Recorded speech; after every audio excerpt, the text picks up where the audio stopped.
Biography of Sher Shah Suri. दोस्तों, किस्से कहानी में आपका स्वागत है। हिस्ट्री। दोस्तों, आज मैं उस शासक की बात कर रहा हूँ जिसने मुगलों की सेना की धज्जियाँ उड़ा दी। यह कहानी एक शेर दिल इंसान शेर शाह सूरी की है, जिनका जन्म 1486 AD पंजाब के होशियारपुर शहर बजवाड़ा नामक स्थान में हुआ। इनके बचपन का नाम फरीद खां था। कुछ हिस्टोरियन द्वारा तो यह भी कहा जाता है कि इन्होंने कम उम्र में ही अकेले ही शेर को मार गिराया था। उनके दादा इब्राहिम खान सूरी नानौल क्षेत्र में एक जागीरदार थे, जो उस समय के दिल्ली के शासकों का प्रतिनिधित्व करते थे। उनके पिता पंजाब में एक अफगान रईस जमाल खान की सेवा में थे। उनके कुल 8 भाई और बहन थे। ये अपनी सौतेली माँ द्वारा बहुत सताए जाने के कारण घर छोड़कर जौनपुर में ही पढ़ाई किया। पढ़ाई पूरी कर शेर शाह 1522 में जमाल खान की सेवा में चले गए, लेकिन ये उन्हें रास न आया। वो जमाल खान की सेवा छोड़कर बिहार के स्वघोषित स्वतंत्र शासक बहार खान नुहानी के दरबार में चले गए और शेर शाह की बुद्धिमानी से प्रसन्न होकर बहार खान ने उन्हें अपना सहायक बना लिया और बहार खान ने उन्हें अपने नाबालिग बेटे का शिक्षक और गुरु घोषित कर दिया। कुछ वर्षों बाद शेर शाह वहाँ से निकलकर 1527-28 में बाबर के शिविर में शामिल हो गए। लेकिन जैसे ही उन्हें पता चला बहार खान की मृत्यु हो गई है, वो वापस बिहार लौट गए और वहाँ राजपाल के रूप में शासन किया।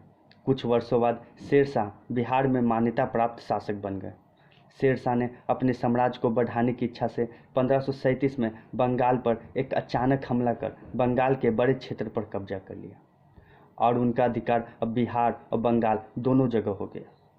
शेर शाह ने जनता की भलाई के बारे में सोचने वाला एक लोकप्रिय और न्यायप्रिय शासक था, जिसने अपने शासनकाल में जनता के हित में कई भलाई कार्य किए। शेर शाह ने ही सर्वप्रथम रुपये की मुद्रा के रूप में शुरुआत की। वही आज रुपया भारत समेत कई देशों की करेंसी इंफ्रास्ट्रक्चर। मध्यकालीन भारत के सफल शासकों में से एक शेर शाह सूरी ने अपने शासनकाल में भारत में पोस्टल विभाग को विकसित किया। उसने उत्तर भारत में चल रही डाक व्यवस्था को दोबारा संगठित किया ताकि लोग अपने संदेशों को अपने करीबियों और परिचितों को भेज सकें। शेर शाह सूरी ने एक महान रोड, ग्रैंड ट्रंक रोड का निर्माण कराया। शेर शाह सूरी एक दूरदर्शी और कुशल प्रशासक भी था, जो कि विकास के कामों को करना अपना कर्तव्य समझता था। यही वजह है कि शेर शाह सूरी ने अपने शासनकाल में एक बेहद विशाल ग्रैंड ट्रंक रोड का निर्माण करवाकर सुगम यातायात की व्यवस्था की। ये ग्रैंड ट्रंक रोड गंगा के किनारे बसे नगरों को पंजाब से जोड़ते हुए खैबर दर्रा पार करते हुए अफगानिस्तान के केंद्र तक जाती थी। दूरी मापने के लिए जगह जगह पत्थर लगवाएं, छायादार पेड़ लगवाएं, राहगीरों के लिए सराय बनवाई और चुंगी की व्यवस्था की। ग्रैंड ट्रंक रोड कोलकाता से पेशावर तक लंबी है। शेर शाह ने कई जगहों पर कुएं, मस्जिद और विश्राम गृहों का भी निर्माण करवाया। इसके अलावा यातायात को सुगम बनाने के लिए कई और नए रोड का निर्माण करवाया, जैसे कि आगरा से जोधपुर, लाहौर से मुल्तान और आगरा से बुरहानपुर। शेर शाह ने भ्रष्टाचारियों पर नियंत्रण करने के लिए बहुत ही कड़े कानून बनाए। शेर शाह सूरी एक न्यायप्रिय और ईमानदार शासक था।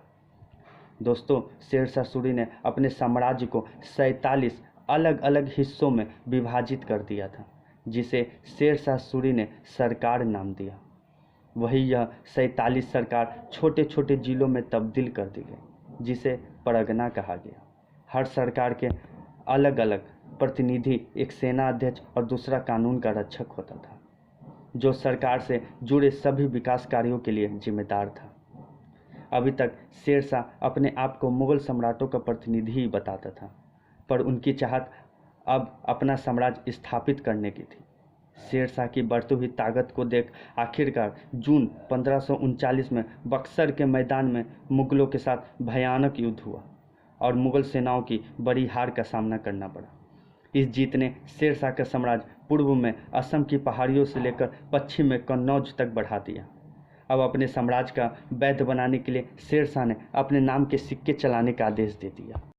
यह मुगल सम्राट हुमायूं को खुली चुनौती थी। अगले साल हुमायूं ने खोए हुए क्षेत्रों पर कब्जा वापस पाने के लिए शेर शाह की सेना पर हमला किया। इस बार कन्नौज पर और 1540 में हुमायूं की सेना की वापस हार हो गई। इस हार ने मुग़ल साम्राज्य का उस समय के लिए अंत कर दिया और हुमायूं अपनी जान बचाकर जैसे तैसे भाग निकला और शेरशाह का साम्राज्य और भी विशाल हो गया।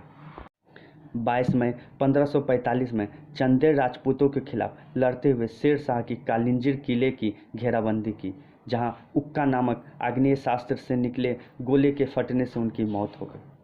शेरशाह ने अपने जीवन काल में ही बिहार के सासाराम में अपने मकबरे का काम शुरू करवा दिया था। इसी तरह शेरशाह सूरी के विशाल साम्राज्य का अंत हो गया।